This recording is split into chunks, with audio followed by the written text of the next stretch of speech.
काफ़ी पूर्व काल में एक महिषासुर थी, महिषासुर मर्दिनी भगवती।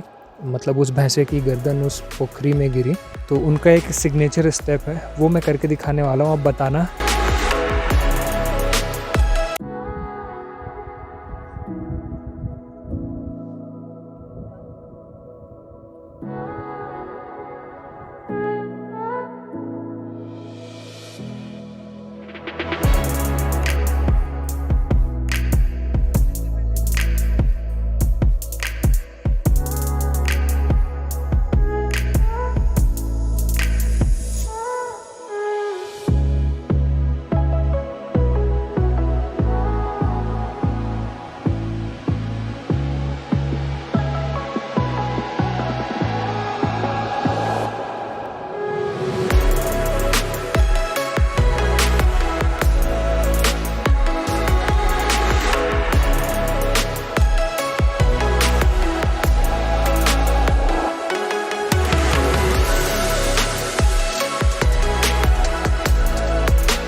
जब आप तारा देवी जी का दर्शन करने आओगे तो उसी के ठीक सामने वो रहा मेरे पीछे।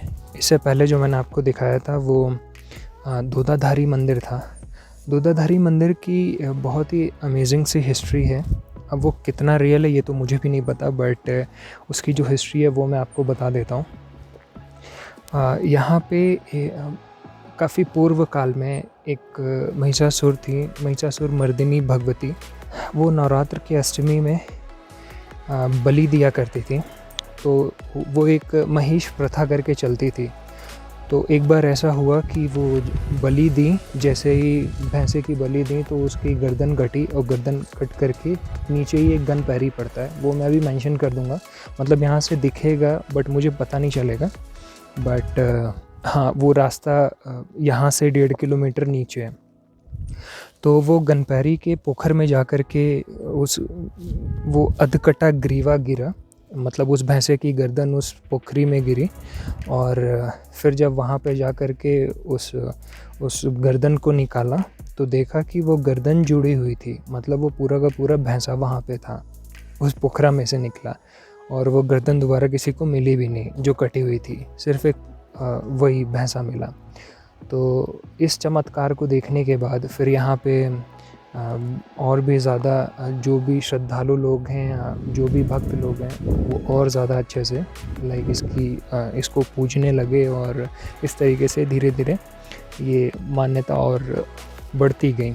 बट जो महिष प्रथा थी, वो बलि वाली प्रथा, वो प्रथा को बंद कर दिया गया था इस चमत्कार के बाद। तो फाइनली अभी दूधाधारी भी आपने देख ही लिया है, तो अब काफ़ी टाइम हो गया है, 3:15 हो रहे हैं। तो अब चलते हैं ट्रेल से, उसी ट्रेल से जो भूलते भटकते कैसे कैसे करते हुए मैं आया हूँ, उसी ट्रेल से नीचे चलते हैं क्योंकि गाड़ी वहीं पे खड़ी है।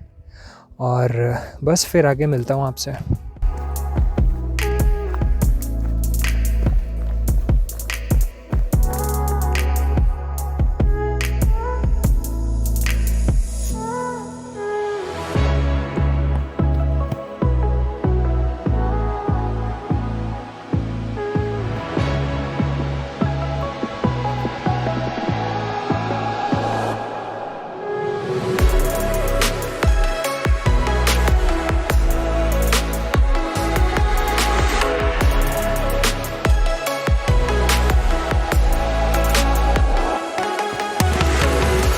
सांस फूल गई भाई, दौड़ते दौड़ते आया हूँ वहाँ से।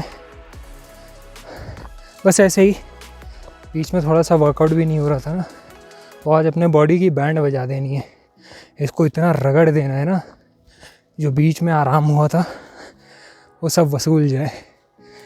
बस ऐसे मस्ती करते हुए आ रहा हूँ। अब थोड़ा आराम आराम से चलूँगा क्योंकि उस जगह पे मैं पहुँचने वाला हूँ जहाँ से मुझे कन्फ्यूजन हो रही थी कि किधर जाना है। बस भाई ये लीफ बड़ी अच्छी लग रही है यार, रुको दिखाता हूँ। ये देखो, है ना अच्छी।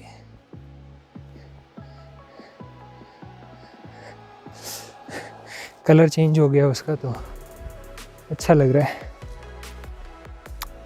जब मैं इधर से नीचे आ रहा था तो मुझे कई सारे कपल दिखे, आई थिंक 3 या 4 थे, वो इसी ट्रेल से होकर के गए थे।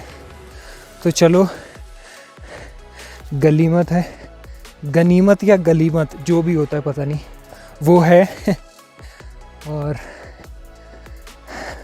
लोग मिले कम से कम, समझ में आ रहा है कि हाँ ठीक है, अभी भी इस ट्रेल पे लोग कम बट थोड़ा बहुत चलते हैं। जब वो भैया मिले थे, मतलब जब वो अंकल मिले थे, तो वो बता रहे थे कि इस पे बहुत रश हुआ करता था एक टाइम पे, बट अभी देखो बिल्कुल सुनसान हो गया है। लोग शोगी की तरफ से आते हैं, जो मैंने आपको बस बताई थी ना, बस ले करके, तो ज़्यादा उनको चलना नहीं पड़ता है। तो भाई जिसके जोड़ों में दर्द है, कुछ ऐसी प्रॉब्लम है, वो नहीं चल सकता, उनके लिए समझ में आता है कि वो बस ले रहा है। बट जो यंग हैं, मेरे जैसे लोग या मुझसे भी बड़े, और वो फिट हैं, तो उनको ट्रेल ही लेना चाहिए, थोड़ा चलना चाहिए। दर्शन के बहाने आपकी एक्सरसाइज भी हो जाएगी, बॉडी से थोड़ा पसीना निकलेगा तो टॉक्सिन्स रिलीज़ होंगे। और अभी देखो आपका भाई स्मार्ट लग रहा है ना, चेहरे पे कितना ग्लो लग रहा है। सब पसीने का कमाल है। तो जहाँ से मुझे कन्फ्यूजन हो रही थी ना कि कोई बोर्ड नहीं दिख रहा है और पता नहीं सही रास्ते पे या गलत रास्ते पे, तो इतना बड़ा वाला बेवकूफ़ हूँ मैं भी, और जिसने ये लगाया है शायद वो भी, क्योंकि अगर कोई बंदा उधर से आ रहा है तो उनको इस साइड में कहीं पे बोर्ड लगाना चाहिए, या फिर उधर के किसी पेड़ पे कि उधर से कोई बंदा है तो वो देख सके। इन्होंने इस साइड लगाया, मतलब तारा देवी से जब मैं नीचे की तरफ जा रहा हूँ तो मुझे दिखेगा वो बोर्ड, अदरवाइज़ ये बोर्ड मुझे कहीं नहीं दिखा। या फिर कहीं हो सकता है कि कहीं बोर्ड लगा हो और मैं व्लॉगिंग के चक्कर में मिस कर गया हूँ। बट अभी फाइनली हम पहुँच गए जहाँ पे मैं थोड़ा सा शॉट वगैरह लिया था, जहाँ मैं बता रहा था कि मेडो है, हम पहुँच गए।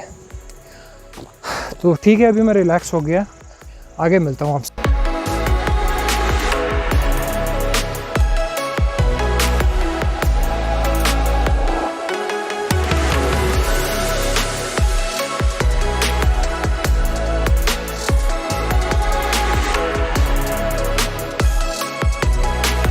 तो अभी आप लोगों ने देखा होगा मैंने कैरेंस बना दिए हैं। अब जिनको पता होगा वो तो समझ जाएगा, अदरवाइज़ नॉर्मल ऐसे जिसको नहीं पता होगा कैरेंस के बारे में कि इसको क्यों बनाया जाता है, तो फिर भी नहीं समझ पाएगा।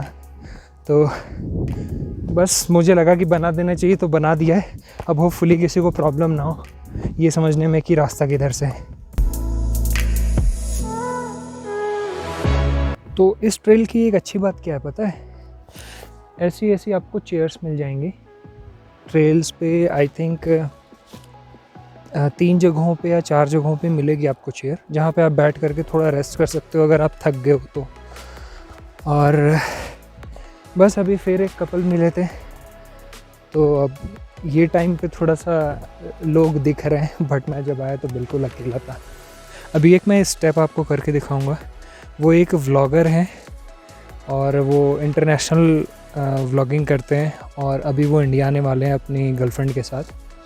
तो उनका एक सिग्नेचर स्टेप है, वो मैं करके दिखाने वाला हूँ। आप बताना, कमेंट सेक्शन में कमेंट करना कि ये किन का सिग्नेचर स्टेप है, कौन इस तरीके से डांस करता है।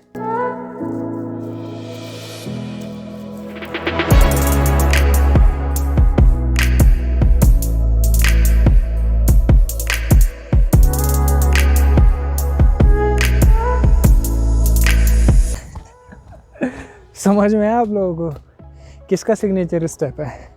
कमेंट सेक्शन में कमेंट करो मुझे और बताओ। अगर आप लोग ट्रैवल व्लॉगर को फॉलो करते होगे या फिर कोई ट्रैवल व्लॉग वगैरह आप देखते होगे तो आपको पता होगा, नहीं पता होगा तो कोई नहीं, पता चल जाएगा। अब काफ़ी लोग मिले यार मुझे, अभी एक भैया मिले, एक पीछे और कपल मिले थे, उससे पहले एक और मिले थे, फिर 4 कपल मिले थे, फिर सुबह एक अंकल मिले। तो काफ़ी लोग मिल रहे हैं, ठीक है, इतना सेफ़ ट्रैक है। आप सेफ़ ट्रेल है, आप यहाँ पे आ सकते हो बिना किसी डर के।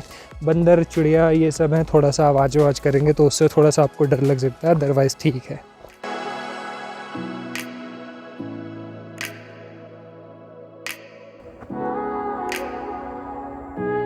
तो फाइनली मैं पहुँच गया नीचे तक। ये रहा मेरे पीछे का वो ट्रेल जहाँ से स्टार्ट किया था। 3:15 पे स्टार्ट किया था, 3:15 पे स्टार्ट किया था और 4:12 हो रहा है, तो ऑलमोस्ट 1 घंटे के आसपास लगा। बीच में थोड़ा दौड़ते हुए भी आया हूँ, अदरवाइज़ सवा घंटे या 1.5 घंटे का ये पूरा ट्रेल है। अब किलोमीटर में तो नहीं पता भाई। और बहुत ज़ोरों की भूख लग रही है। मैं बिल्कुल खाली पेट आया हूँ घर से, 6-7 बादाम खाए थे और सिर्फ पानी का सिप लेते लेते ऊपर गया हूँ।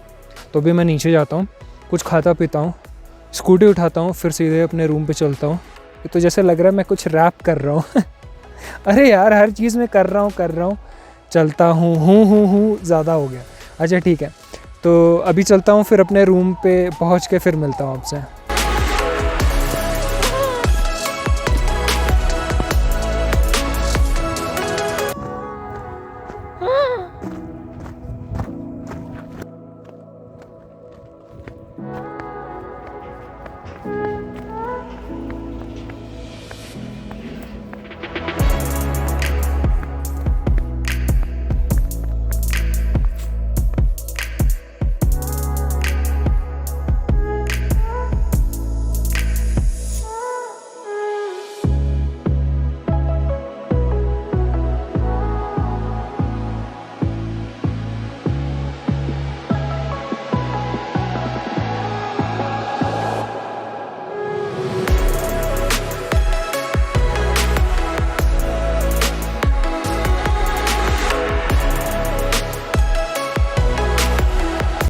तो यार फाइनली पहुंच गया मैं अपने रूम में।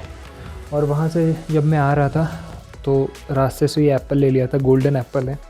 कभी भी आप शिमला आते हो इस बीच में सितंबर अक्टूबर नवंबर के बीच में, नवंबर के फर्स्ट वीक तक, तो आपको अच्छा एप्पल और सस्ता एप्पल मिल जाता है, गोल्डन एप्पल। और उसके बाद भी आप चाहो तो ले सकते हो, लोग उसको स्टोर करके रखते हैं, तो थोड़ा सा रेट ज़्यादा होगा, 150-200 तक जा सकता है। मैंने लिया 60 रुपीज़ kg, 50 रुपीज़ 40 रुपीज़ तक मैंने गोल्डन एप्पल खाया है। बहुत ही अमेजिंग इसका टेस्ट होता है, बहुत ज़्यादा मीठा होता है। तो अभी बहुत भूखा हूँ, चलता हूँ कुछ खाता पीता हूँ। तो इस व्लॉग में बस इतना ही। आई होप को ये व्लॉग अच्छा लगा हो। अगर आपको ये व्लॉग अच्छा लगा हो तो इसे लाइक करें, शेयर करें, चैनल को सब्सक्राइब करें, नोटिफिकेशन बेल ऑन कर देना, जिससे जब भी मैं वीडियो अपलोड करूं तो आपको नोटिफिकेशन मिल जाए। और कमेंट करके बताना कौन सा पार्ट अच्छा लगा है और कितने लोग अब ये देखने के बाद जाने वाले हैं। तो यार कल फिर मिलते हैं ऐसे ही किसी नए व्लॉग में, नए डेस्टिनेशन के साथ। Till then bye bye and take care. बाप रे, हाथ की बैंड बज गई।